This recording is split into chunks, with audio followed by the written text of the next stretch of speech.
Laris diroyok rayap iki ora, diroyok semut pas ndok gebok ya lho. Nah, begitulah lur tari gambyong ketoprak Wahyu Manunggal yang berada di Soco Dawe Kudus pada siang kali ini hari Minggu lur. Suasanane nah, begitu lur.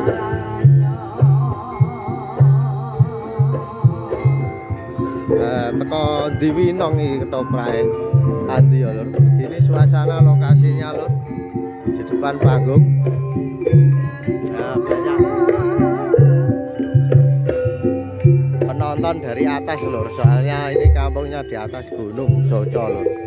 Nah, begitu lur suasananya lur, karena mainnya siang malam lur. Nah,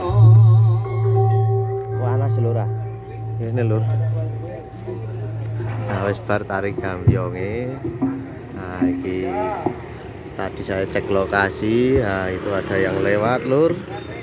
Naik situ jalannya lur. Ini di depan jalan ya lur. Nah, begitu lur suasana kemarin itu di sebelah sana lur, tidak di sini.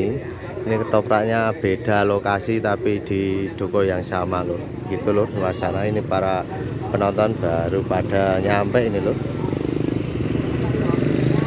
Nah, begitu lur suasana ya lur, rame kan nanti malam ya lur. Jangan lupa di like dan di subscribe pagelaran seni budaya ketoprak ini jadi rame kan. Ini ketoprak Mas Sucil sing jago salto itu lur. Nah, kalau ruangnya topo neng kono. Ya lur, billahi taufik wal hidayah wal Wassalamualaikum warahmatullahi wabarakatuh.